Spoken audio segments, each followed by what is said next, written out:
Hi there. Alright, so today I'm going to be talking about 7 premarital errors to avoid.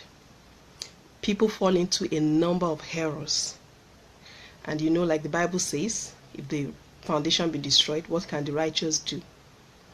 Yes, so if your foundation is faulty, the building will collapse soon enough if something is not done about the foundation. So that's why I'm really passionate about singles. Now, what are some of these errors? I believe there are so many errors that people fall into, but I would like to mention just 7 in this video today. And I trust that as you listen, as you watch this video, you'll be blessed and you'll be able to make amends where necessary. Okay, so what's the first error that you need to avoid as a single person? Number 1 is not finding yourself. Not finding yourself while you're single. What does that mean? That means that if you just live your life waiting for marriage to complete you, you're on the path of error. It is when you're single that you need to find yourself. And what I'm talking about here is you understanding your purpose. You understanding why you are here on earth. You understanding what God has placed you on earth for.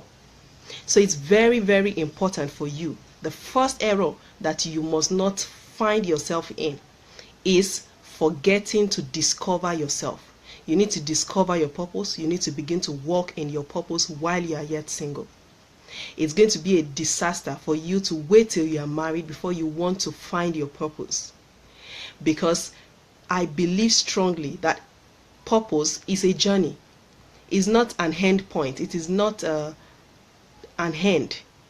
There is that walk. So purpose is a daily walk. And so if purpose is a daily walk, that means that your purpose started when you were born. So that means that a part of your purpose is definitely tied to your single years. So imagine if you refuse to discover what that purpose is while you are single. What will happen to you?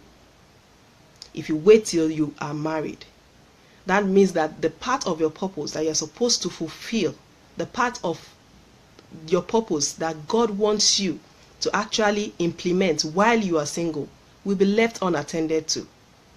And it will be disjointed because at the end of the day, you have missed out the beginning part of your purpose. So it's very, very important for you to discover yourself. And I always love to use the case study of the Hebrew midwives when it comes to singleness and finding your purpose.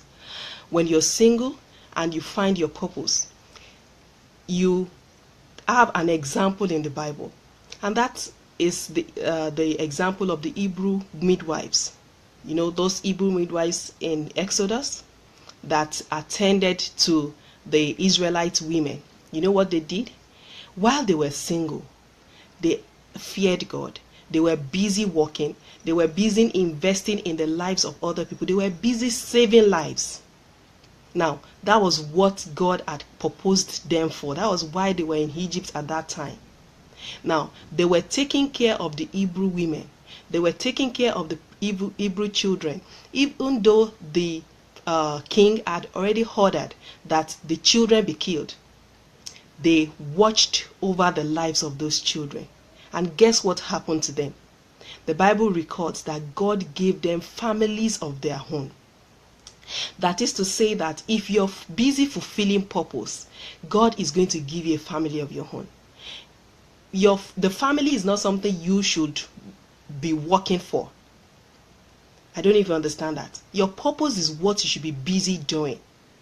You should be busy at the place of purpose, and then God will see you doing His will, because that is what purpose is. That is what fulfilling purpose is all about, doing God's will. When God now finds you at that place, being faithful, doing purpose, faithful, doing the will of God, then God is going to add to you a wonderful family. So don't misplace your priority. The first thing you need to do as a single person is to discover your purpose. Discover God's purpose for your life. So find yourself first. That's the first thing.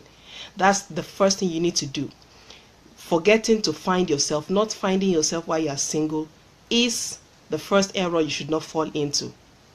It's always easier to carry on if you were already busy at the place of purpose before you got married, to continue when you are now married. So please, my single sisters, make sure to find yourself. Why exactly are you here? What has God placed you on earth for? Why are you working at that place? Why, find out why you are here on earth, because everyone is made for a purpose. No one is a mistake. God did not make you by mistake. He made you for a purpose, to fulfill a particular assignment here on earth. So start doing it right from now. Now, the second error that some singles fall into, and I don't want you to fall into it, is cohabitation. Cohabitation. You might have heard about that a lot of times. Now, so many people give reasons why they decide to cohabit. Instead of getting married, they move in together and start living together. That's what they call cohabitation. Two people that are not yet married, they start living together. People give different excuses, different reasons they do this.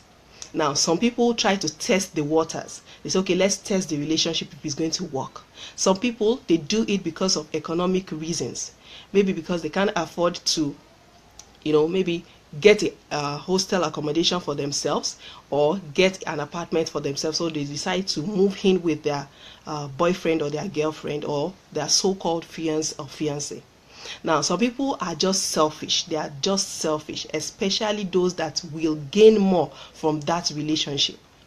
Now, some people are actually afraid of divorce. They are afraid of divorce. I actually heard one celebrity talking about it. She actually refused to get married to the guy that she was dating. Why? She said her parents got divorced. Her sister got divorced. So she doesn't want to go that path of divorce. So she is having children for that guy, but she has refused to get married to him. Why? She's afraid of divorce. Some people plainly don't believe in marriage. And I tell you, most people, they don't fear God. Because if you fear God, you will know that God is against this. Because there's no how you will cohabit that you will not fall into sin. It's a difficult call. It's a difficult call. It's a difficult position to put yourself into by deciding to cohabit with someone that you're not married to. Now, some other people, it's because of low self-esteem. They feel, oh, if I lose this guy, I might not get another one. So let me just stick with him and then do whatever he wants me to do. Let me just, start living with him. Let me just, wash his clothes, do everything that he wants. Okay, excuse me. When a guy already sees someone, already has someone that is doing all the work, she cooks for him free of charge, she washes his clothes, and then, of course, she relieves him of his sexual tension for free. Excuse me. Why would you expect him to come back and pay your bride price? Now, that is the problem. A lot of people, they think, okay, cohabitation, there's nothing wrong with it. But in the real sense of it, there are a lot of problems, a lot of issues, a lot of, things that come with cohabitation, negativities that come with cohabitation. So if you are considering it or you are in it, you need to reconsider. Cohabitation is not good for you. Now, and it goes beyond just the spiritual state of it. Even physically, emotionally, you put yourself at a lot of risk when you decide to cohabit with someone that you are not yet married to. So now, when you visit your spouse, not your spouse now, your fiancé or your fiancée, and you decide to sleep in the same room, okay, that's a kind of cohabitation too, and that is very common. You travel to your fiancé's place, maybe he stays in another state, and instead of if you are really serious, if you are a true child of God, what you should do is to get either you get an hotel, and if you cannot get an hotel accommodation, there should be a church member, his church member or somebody close to him, a female friend of his that you can put up with instead of sleeping with that person. Some people even visit their fiancés in their father's houses or their parents' houses, and they still put them together in the same room. Now that's not good. That's not right. That's a wrong thing to do. So I admonish you today, don't even consider it. Because I'm going to actually tell you some of the dangers that come with cohabitation. Yes, now when you cohabit, you're opening yourself up to temptation. You're putting yourself, they say proximity brings content. When you see someone all the time, when you're so close, now, our body no be firewood, like people say. There is no how. Someone you keep seeing every day, the sexual tension will build up, and before you know it, even if you say you don't want to fall, you are putting yourself at a very tight corner, and that is what is going to happen at the end of the day. You're going to give in to sexual temptation. So it's very wrong. It's not good. It's not good for you at all. Now, don't smell what you're not ready to eat, like my Yoruba people will say. What you are not ready to eat, don't smell it. Don't start going to wash clothes. You're not a slave. You need to, have that self-esteem. Thank God we have talked about that before. I've talked about that in one of my videos. Self-esteem. Respect yourself. If you don't respect yourself, someone else will not. That is just it. It is if you respect yourself that the other person will respect you. If you put yourself down so cheap, then that's how they're going to act towards you. So don't smell what you won't eat. I like to use the illustration of you seeing something on the road. Maybe you're passing, and then you look at it and you say, oh, what is this thing? Oh, it looks like shit. And then you look at it. Oh, you put your hand in it. Oh, it smells like shit. Okay, let me taste it. It tastes like shit. Please, are you all right? No, you're not. So that is what I can liken cohabitation with. You're not ready to get married, then you steer clear. You don't live under this, you don't, start working under the same, living under the same roof, and then acting like you are couples when you are not. Before the sight of, in the sight of God, you are not yet married, as long as you are not yet joined together in holy matrimony. Okay, so now there are some dangers. Like I said I was going to mention some dangers that come with cohabitation. Now, one of the things is that you have a hard time breaking up with such a person. If you discover along the line that both of you are not, compatible, that both of you cannot work together, it's going to be more difficult for you to move on after living with such a person. See, you can make your relationship work from different locations. If you share the same address, it doesn't mean that your marriage will be better off after you're married. No. You can know about the other person. You can know about the other person very well without living under the same roof. If you are open and you're sensitive, if you have your eyes really open and you trust God to help you. So cohabitation is a no, no, no. And then, apart from that, some other dangers that come with cohabitation. We have cohabiting men. I read a study that says that cohabiting men are 4 times more likely to be unfaithful men in marriage. So in case you're saying, okay, at least I have him under my wings right now, you're deceiving yourself, because a man that can give into cohabitation has no values, really. Yes, he has no values, and he has no respect for you. So if he doesn't have respect for you right now, he won't do it in marriage. Another thing is that you are open to unplanned pregnancies, because I don't like to say unwanted pregnancies, because if you don't want it, you won't even go near it at all. So, and if you're a student, for instance, and you get pregnant, it might kill your dreams along the line. Cohabitation. Then another thing is that studies show couples who cohabit have love, they hardly live happily. They have less happy lives. Then they are prone to depression. These are studies that have been carried out with statistics. Yes, so people actually paint it as if there's nothing wrong with it. But the truth of the matter is the negativities inherent or embedded inside cohabitation, there are so many. There are so many. So why would you put yourself at that place? You don't need it. God has created you a wonderful jewel. You are precious in his sight. So why should you cast your pearls before pigs? And then children that come from this kind of relationship, they live unstable lives. Yes, they live unstable lives. And that leads me to the next error that you should run from.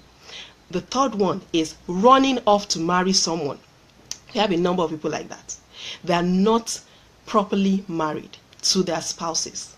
Actually, I have a story. This is not ASA, someone I know very well, and I have heard so many other stories. As a matter of fact, I know two personally. Okay, but this particular one is even worse, because this woman had been living with a man for over 20 years, and they have children together, 4 children. Now, sometime like 2 years ago, thereabout, the man went ahead and married another person. I mean, married another person legally. He went to court. They had the traditional marriage and all that. Now, you would say, oh, that's illegal. No, it's not, because he wasn't married to the first woman. They were just living together under the same roof and having children. He was doing the duties of a wife when she was not. Now, please, I beg you in the name of the Lord, don't run off with any man who is not ready to pay your bride. Let him marry you properly. Let him pay the bride price. Anyone that cherishes you, if he loves you, if he sees that, okay, yes, I want to spend the rest of my life with this person, he's going to go the extra length. He's going to do whatever it takes to marry you. As a matter of fact, I think it is stealing for a man to take you away from your parents without their consent. And I don't think any parent will be so proud of it, that, okay, my daughter just ran away with a man without the man coming to ask for her hands properly in marriage. Now, you might think, oh, what's the big deal in it? But I tell you, it's a form of insurance for yourself. Yes, God is your insurance, but it's a form of insurance for your future, because life happens. Anything can happen. Anything can happen. So what if in future, maybe that guy that is acting really well today gets richer tomorrow, or something happens to him later in future, and then it turns around, and because you are not married to him, of course you have no case. So please don't run away with any man. If your parents have not yet given their consent to you marrying that person, pray about it. If it's God that is leading you, I tell you, God is going to make a way, and it's worth it to wait until everything gets resolved, instead of running off to marry someone that or rather running off with someone that is not ready to get married to you. So why should you give someone that is not ready to pay the price for you the privileges of a husband? Please, who is the one that is not wise out of both of you? It's the person that is allowing herself to be sold cheap, because that is what I call it. You're selling yourself cheap by running off with any man. Okay, so the next thing I'd like to talk about is premarital sex. Yes, if you know me before watching this video, you will know that I stand strongly, with God, against premarital sex, against sex outside marriage generally. Now, my case is simple, and that is the fact that God is against it. It's a sin. If you like, call it whatever you like. You can call it whatever name you like, but premarital sex is against the will of God, and that's an error you can put yourself into. That's an error you can fall into, and so many people, I tell you, so many people are falling into it every day. It's really sad. It's rather sad that so many people don't take this very seriously. And the truth of the matter is, none of our cultures, at least from my country, Nigeria, supports premarital sex. Even our religions, they don't support premarital sex. Now, that is if you say, okay, you don't believe in God. Okay, so, but you say you believe in God, you go to church, and you have this written clearly in the Bible. In Hebrews chapter 13, the Bible says that God is going to judge every fornicator and adulterer. He's going to judge every sexually immoral person. So why are you still doing it? It's not worth it. It's not worth stealing what you're going to eat later, what you're going to have access to. I'm sorry, but many times I used to think, okay, people that have been sleeping with each other and they now decide to get married. When they get married, please, what are they going to do at the honeymoon? As in, what's new? What's new to see in the moon? There's nothing new. There's nothing to see again. They've seen everything. So I beg you, don't give yourself off. I've talked so much about this issue of premarital sex over and over and over and over. I'm just reiterating it in this video again. Premarital sex is an error that you can fall into. And I don't want you, not because of sexually transmitted diseases. Yes, those are risks. Not because of unplanned pregnancies. Yes, that's another risk. But because of the judgment of God. Because God is going to judge every fornicator. Fear God. Fear God. Don't give yourself off to fornication. Now, besides the spiritual implication of having sex outside marriage, which is God's judgment, even physically, emotionally, you are tying yourself, you're having a soul tie with another person that is not your husband. Now, interestingly, I was reading an article last week, and in that article I read that every man you sleep with as a woman, you retain the RNA of that person. That means that person that you sleep with deposits a part of himself inside you. Now, that's science. Now, if science can come to that conclusion, imagine the number of people that you are being joined to in the spiritual realm. Your soul is being tied to people. Just think about it. So at the end of the day, if you have issues after sleeping with each other and you find out that you are not compatible, you find it more difficult to break off. And then you just say, oh, at least we have been sleeping with each other. I can just manage it. Let's just manage it irrespective of what is going on. Now, that's not good enough for you. That's not good enough for you. So premarital sex is an error that you need to run away from. Now, the fourth thing, right? Is that the fourth thing? Okay, the fifth thing now. The fifth thing. Cutting a wrong person. Cutting a wrong person. Cutting a wrong person is another error. Now, who is a wrong person? The thing is that you cannot identify a wrong person if you yourself, you are not right. Now, how can you be right? I already said one of the things that you need to do, and that is finding your purpose. Now, if you marry someone that is purposeless, someone that doesn't even know where he's going, especially if you're a woman, you are buying trouble for yourself. I tell you, you are putting your money on trouble, because someone that is going to sail the ship of your marriage doesn't have direction. Excuse me. You will be lost in the waters of life. That is it. So it's very, very dangerous for you to get into a relationship with someone that has no purpose. Purpose should top your list when you're considering saying yes to someone. What is this person's purpose? Is this person intentional about life? What are this person's values? Those are the other things you need to look at. If you marry someone that has conflicting values with yours, conflicting beliefs from yours, you are going to have a lot of issues.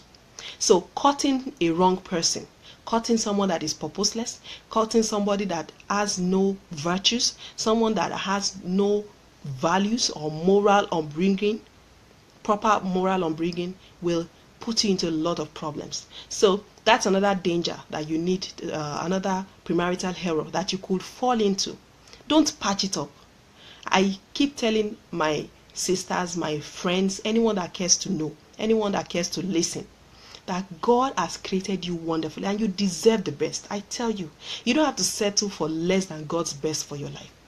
And that's what happens when you see the danger signs, because the danger signs are always there. I've had the opportunity to listen to a number of people, I mean a lot of people, having issues in their marriages. And then at the end of the day, you find out, by the time they start talking, they say, oh, and I saw it, but I didn't think it was important. I saw that sign, He used to shout at his younger sister, but he never shouted at me. He used to be, anytime I ask him, oh, why won't you give your younger sister money? He say, oh, please, please, please, please. I can only afford to give you money. Okay? And then he gets into marriage and he's very stingy. He doesn't give money anymore. And he said, oh, but he used to give me money. But the truth of the matter is, the signs were there, but you decided to ignore it. Now, don't settle for a wrong person. Don't settle for someone that is showing signs of abuse. Any form of abuse, emotional abuse, someone that blackmails you. There are people that are very good at that. Emotional blackmails. People that abuse it. There are people that will even slap you. They say, oh, I was just joking. Oh, or you angered me. Someone that cannot control his emotions is a wrong person for you. Don't fall into that error of getting into a relationship with someone that is wrong. Someone that is wrong. Smell the coffee. Run if you have to before you get joined to that person. Before you get joined to a wrong person. And once you're joined, that's a place, a point of no return. A point of no return. We all know it. God hates divorce. He doesn't like it. Because it's not even only about you anymore. Especially if there are children in that relationship. The children will be disorganized. They won't have a stable life. Okay? And then there will be fights and all that in the home all the time. And that is not good for the upbringing of children. So, think again. If you're already in a relationship, think about it. Are you in a relationship with the right person? If it's not the right person, if you feel it in your spirit that this person is not a right person, please call it quits before it's too late. Okay, so the sixth thing, choosing to forget your biology lessons. That's another premarital error that some people fall into. They choose, because that's what I think it is. They choose to forget, or they choose to ignore their biology lessons. Thank God that, at least from my side of the world, biology is a compulsory subject. Now, what am I talking about here? And that is the issue of your blood compatibility. Okay, so you are AS and this guy is AS, and you say, oh, we are in love, and you decide, let's just forget about it. Since there is a chance that we can have a child that is AA, okay, let's just get married. Doesn't matter. It does matter. It does matter. Don't forget your biology lessons. Don't see, love is not blind. I keep saying it. Love is not blind, because love is not an emotion. Love is not something you feel. Love is an action. Love is a deliberate thing. It's an action word. It's something that you do deliberately. It's not something that just clouds your mind that you can't think. That's not love. Love, the eyes of love are always sharp, very open. And when the eyes, apart from the fact that the eyes of love are open, I like to say that it even has, goggles with magnification of times 100 or even more. It's very clear. Love makes you see very clear. So don't be deceived and say, oh, we love each other. If I ask you now, do you know your blood group? Do you know your genotype? Do you know what your resource factor is? You need to find out and let it be a priority too before you get married. Before you get married to that guy, go for a blood test. Yeah, a lot of churches actually ask you to do that. But before they ask you to do that, don't wait till you take your case to church. Go for a test. Find out what your genotype is, what your blood group is, what your HIV status is. Don't just marry someone blindly. Don't just do it blindly. Don't, kill yourself and put your children in trouble. Because if you have children with sickle cell anemia, there are a lot of issues that come with it. The child, I actually pity the children more, the victims of these parents that decided to shut their eyes to the truth. Not in this age anymore. We can forgive our parents, our grandfathers and mothers that did not have this knowledge of science. But now we know. And imagine how so many people used to have stillbirths and all that. They didn't know what was happening. Some people thought, it must be demons and all that. But then science made us to realize that stillbirths could be as a result of incompatibility of the blood. Okay, so find out. what your blood type is. Choosing to forget your biology lessons. Another error you shouldn't fall into. Now the seventh one, because I don't like my videos to be too long, the seventh one is choosing a life partner by sight. Choosing a life partner by sight. Now, that is, should I say, a very capital error. Yes, a very capital one. Very big one. Very big error. Choosing by sight. I tell you, it is God that created man. It is God that created woman. And it is God that instituted marriage. Now, the fact that this guy is excellent, as in is eloquent, is handsome, dark, tall, I remember my teenage fantasies. I used to think, oh, I want a guy that is tall, lanky, dark, and, like that, handsome and all that. Hey, marriage is beyond that. Marriage goes beyond that, far beyond that. You can't afford to choose by sight because you don't know that person. I tell you, no matter how open our eyes are as human beings, you can never know another person. The heart of man, desperately wicked. The heart of man, Yorubas used to say that the heart is the farthest place. You can't get to the end of it. It's like a bottomless pit. You don't know what is inside the heart of that person, except you allow God to show you and tell you what is right inside that place. That is why some people will look at it, they just size the person up. Oh, this person is nothing. I can't go out with this person. I can't marry this person. Whereas that is God's best for them, because he knows that you and him, you're just perfect for each other. Choosing by sight, choosing a life partner by sight is a very big error you can fall into. And I admonish you today, don't make that mistake. A lot of people, they have chosen by sight. Oh, he's a very nice guy. He's generous. He's a wonderful friend. We have been friends for 10 years. It doesn't still satisfy him to be your husband until you allow God. Say, okay, this is him. He is the one. Go ahead with it. I tell you, we have a lot. You would have found out that I talk a lot about marriages because I personally know where I am coming from. And I know where I am right now. So I've already experienced the two sides of the divide. And I am so passionate about this. And I don't, the heartache is just too much. It's just too heavy. It's just too much for someone to bear. For you to be in a relationship that you live every day of your life in fear. And you wake up every morning in sorrow. You go to bed, fighting. I tell you, when you marry the wrong person, when you find yourself in a wrong marriage, it is always even more difficult for you to make heaven. I tell you, it's the truth, whether you like it or not. Just think about it. Okay, think about someone that is in a happy marriage, or at least where both of them are doing fine. They love God, they fear God. And a marriage where one partner fears God and the person does not fear God, the other person does not fear God. The thing is like, it's like one person is a giant and the other person is a dwarf in the spirit. While one is trying to fear God, the other person is pulling him down.